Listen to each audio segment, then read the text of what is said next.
एक बार भगवान शिव के कैलाश पर नंदी द्वारा लाए भस्म को अपने शरीर में मल रहे थे। तभी भस्म से एक हड्डी का टुकड़ा मिला। उसे भगवान शंकर ने फेंका। उससे एक जीव का उत्पन्न हुआ जिसे भगवान शिव शंकर भस्मासुर कहकर पुकारते हैं और उसे भस्म लाने का कार्य सौंपते हैं। आकाश में उड़ता हुआ भस्मासुर को वन में बैठे असुरों के निकट जाते हैं और उससे शमशान भूमि का मार्ग पूछता है, परंतु असुरों ने उसे अपना राजा और सम्राट बनाने का लोभ देकर भगवान शिव शंकर से वरदान प्राप्त करने को कहते हैं। तब भस्मासुर कैलाश में आकर भगवान शिव शंकर से वरदान प्राप्त कर लेते हैं।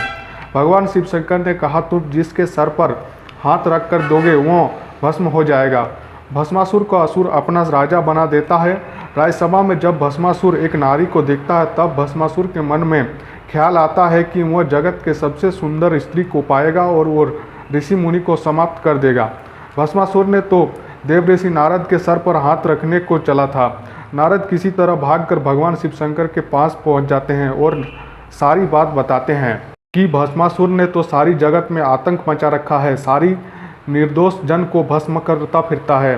तब भगवान शिव शंकर ने भस्मासुर को कैलाश बुलाता है। भस्मासुर जब कैलाश आता है तब माता पार्वती को देखकर उन पर मोहित हो जाता है और भस्मासुर माता पार्वती से अभद्र बातें करते हैं, जिन पर भगवान महाकालेश्वर क्रोधित हो जाते हैं और भगवान शिव शंकर कहते हैं, मूर्ख देवी पार्वती तुम्हारी माता समान है, हम तुम्हें अभी भस्म कर देंगे। तब भस्मासुर कहते हैं कि जब आप भस्म करते थे वो युग गया।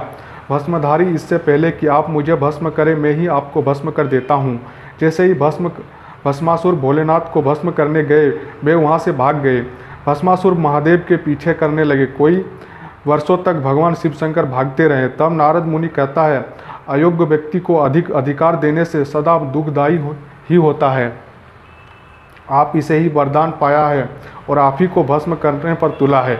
यह दुष्ट प्राणी भगवान शिव शंकर भागते भागते फिर से कैलाश आ पहुँचता है। वहाँ आकर भगवान शिव शंकर एक वृक्ष का रूप लेकर छिप जाता है।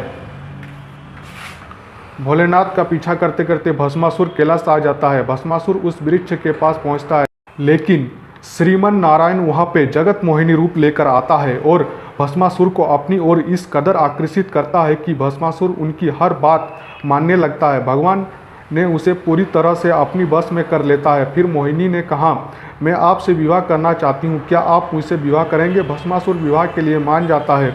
भगवान कहते हैं कि हमारे कुल देवता के एक नियम है कि विवाह से पहले नृत्य गान करके उन्हें प्रसन्न करते हैं ताकि वैवाहिक जीवन में कोई कष्ट ना हो।